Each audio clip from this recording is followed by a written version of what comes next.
I saw this in the World Economic Forum and I had to talk about it because it's such a clear indicator of the drastic shift in society, not that we're facing in the future and generally down the road, but that is actually happening right now. It's actually taking place.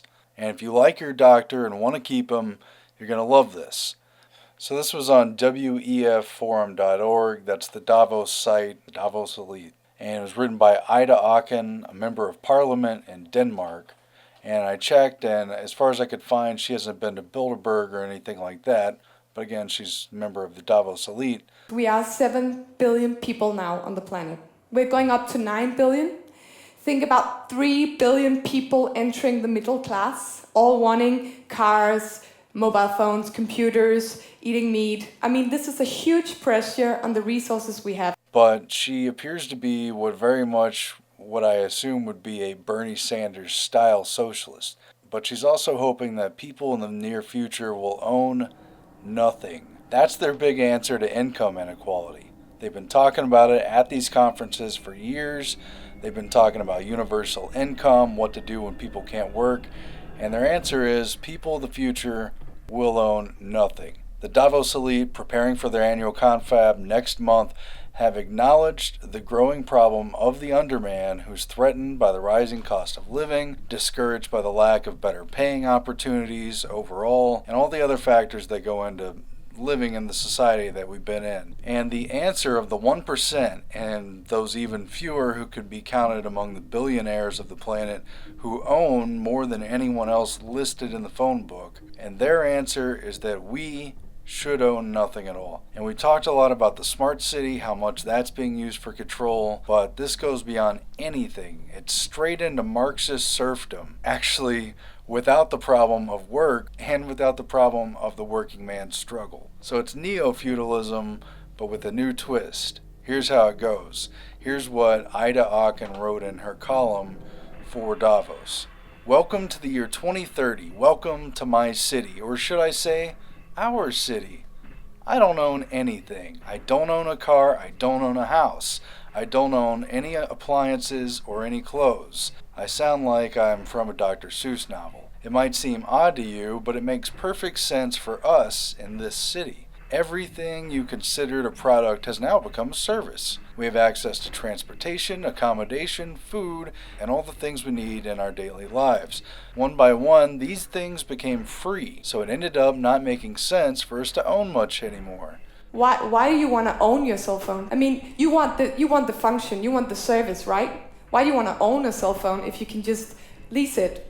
And if you lease, why shouldn't you lease your refrigerator or your washing machine or your dishwasher, or why do you want to own it? I mean, it's not like the plastic in the middle. It's like, I own a broke dishwasher. I mean, wow. People don't own cars anymore. There's driverless vehicles and flying cars for longer journeys.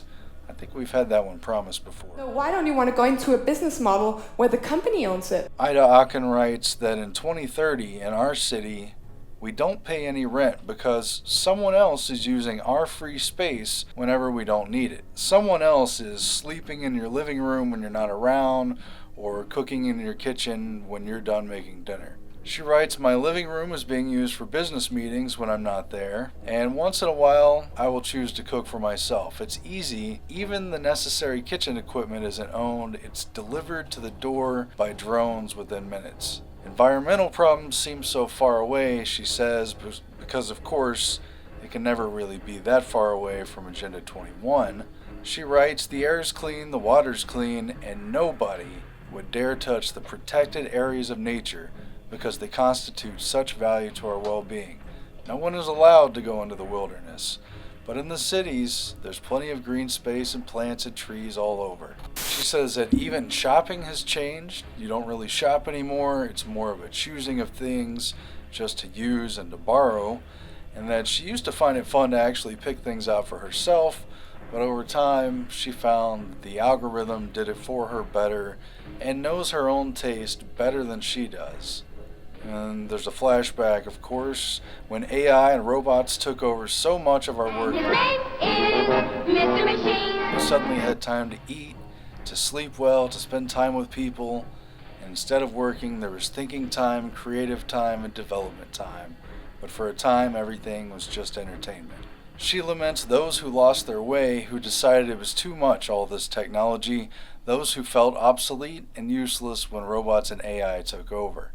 It sounds like Davos watched our film, which, by the way, you can watch on Amazon Prime, and now they're writing about it, and now it's really happening in the world that we live in. They say that people who got upset with the political system moved out, and they live in basically 19th century villages with old technology, and basically they're not valued in society, but neither is anyone else. So that's the future society, but you don't own anything. And Do you know how much a car drives? How much of its life? 4%. Or if you take a drill, it's used 15 minutes. It's not a lot, is it? And most of us, I know there are some guys here that really love to own a drill. But for the rest of us, we just want a hole in a wall, right? And I think we're going to a place where we just want mobility, where we don't care so much about owning a car. It's actually a little bit of trouble. If you just come to driverless car and pick me up and I can drive around and this car will be driving all the time. things could be taken away at a whim, but even this parliament member from Davos writes about the pitfalls. Once in a while, she writes, I get annoyed about the fact that I have no real privacy. Nowhere can I go and not be registered. I know that. I know somewhere everything I do, think, and dream of is recorded. I hope that no one will use it against me. But she still insists that this is a way better society because in the old society, terrible things were happening. There were lifestyle diseases from couch potatoes, and there was pollution and waste and climate change and congested cities and social unrest and unemployment and everything else that's part of life. So she says that's why the world of 2030 would be so much better if we owned nothing and we were basically peons who don't even have to do work and really just have to hang out.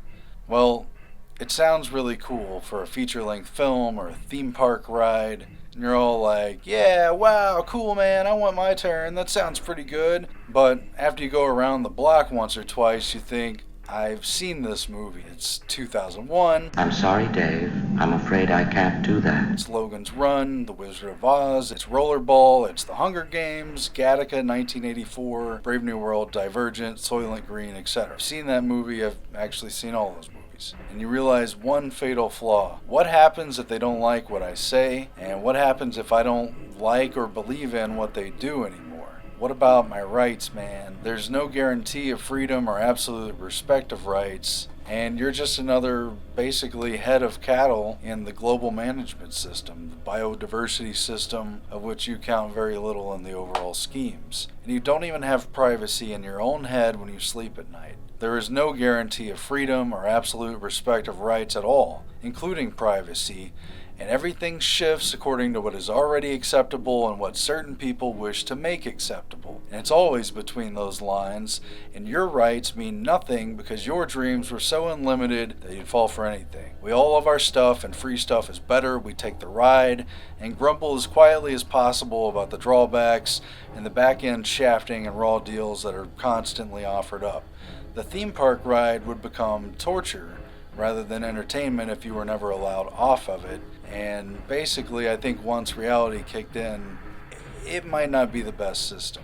Because in this future system which they're building, they're shifting people into it, and the internet's a huge part of it, there is no guarantee of freedom. They will censor you, they will shut down your channel, they will deauthorize your account, your bank card will not work. First of all, we all know these smart cities of the future will be highly technologically controlled grids where everything, including you, will be tracked and traced everywhere you go. Some people chuckle when you bring up Mark of the Beast, but there will be some kind of chip or digital tattoo or some kind of thing that will be required for you to move about in this city, to travel, to engage in commerce, and just think about it. Right now we've already been upgraded to a chip system in our credit cards where we're getting used to seeing a chip every time we pay for something. Just follow that out to its logical conclusion. Davos, Bilderberg, George Soros, United Nations, all these other elites and foundations are really pursuing universal basic income, which essentially makes the government your boss and leaves you completely dependent on it for everything. And it's no joke to say that in a society like that, if you don't follow the rules, they can turn your access off like Sandra Bullock's life in the movie The Net. And those rules, by the way, might start out at an acceptable point that seems reasonable, but just consider all of the constraints they can put on you and yours and how you live your life in the interest of the public good in our collective city of 2030. Mandatory vaccinations, for example, and medical treatments. Your health, including mental, will be considered community property in a place like this. For two, the entire city will obviously be a gun-free zone. Or, maybe they decide nobody's gonna eat red meat anymore except once a year on your birthday. The United Nations came out and said that red meat's bad for you, so maybe they'll just make sure no one can even have that. You just don't even get access to it. Really, basically just any rule they decide to make, if you're in this system and economically dependent upon it, you're giving yourself up to the whims of the collective. Maybe they outlaw homeschool. Or maybe they force everyone to get up and exercise at 8 a.m. every morning because it's good for you and because obesity is now considered a disease. And think about it, with Obamacare, they've already got everyone paying an individual shared responsibility payment if you don't buy their health insurance. There's no limit to the number of things that they will be able to control in a society where the majority of everyone owns nothing and is completely dependent on the government for everything that they do get. So how much more of a leap is it to say these kinds of things, right? Maybe they, mandate some sort of antidepressant in the water, for the good of society, keep everyone real happy and chilled out. Sounds loony. It sounds like Brave New World. Well, so did the suggestion of the future these people are creating right now once upon a time. But they're talking about it like this is a real possibility that they're actually working towards. If you think about it, the younger generations have been socially engineered to live in this society. To not say anything that's going to offend someone else because they might get triggered, and everyone should have a safe space. These kids have been engineered not to buy houses, not to buy cars, not to get married, not to have families, and really not to be able to find their way out of a paper bag without Googling it first. They have become totally dependent on the internet and computers for the majority of their existence. Back when we were kids, for example, we couldn't wait to turn 16 and get our driver's license because that meant freedom. But larger and larger portions of millennials are still living with their parents at age 30 now. They don't even know what freedom is anymore. They don't even have the same concept of freedom or privacy. Privacy doesn't even exist for these kids. They have always lived their lives sharing everything about themselves on the computer, filming themselves all the time and being filmed all the time, and that's just normal to them. So the privacy concept is being quashed anyway. This is why Bilderberg asked a couple years back, does privacy exist? It was a rhetorical question because they know that privacy has already been extinct for a while. And these millennials have been engineered for this exact smart grid city, where everything, right down to the trash can, will have sensors in it so the proper authorities can be alerted in real time if you don't recycle properly for the good of the planet. We've already shown you guys before in reports about the smart city. Everything in your house will be connected to the internet. It will be sending out signals in real time, data about everything you're doing in your house, what you're eating, how much energy you're using, water, just pretty much everything, so that it can be tracked and monitored and they can make sure you stay within your quota. And if you turn up the air conditioning a little too high in the summer, they'll make sure and turn it down for you. You'll really have no control over your life at all. You will be part of this collective system. And the society these people are pushing us towards is a dystopic nightmare that's already happening in slow motion. You won't even be able to sleep at night in your own bed because it won't be your bed and have privacy in your own brain. So I guess count me as one of those poor saps that became obsolete and is living out in the wild like a crazy person in a tree or whatever. That's fine. Like hell I'm gonna live in this crazy ass society that they're suggesting. I can't even fathom it. It sounds insane. Car share for a long time was a problem because people left stuff in the cars and it was a little bit disgusting. But now, you rate people, so you don't leave stuff in the car, you just behave better. So the information technology has made it much more easy to share things. And again, we talked about all this stuff, all these themes come up in our film Obsolete, which we're just trying to talk about this stuff. The end of the need to work for a living and the institution of the universal basic income concept. It sounds good and it makes sense in many regards. It sounds like a better system, but it is fundamentally flawed and therefore doomed. Can somebody pass me a roll of toilet paper and help me order some kitchen materials? What Maybe about a your own breakfast underwear? bowl. Do you own your own underwear? You don't even own your own clothes.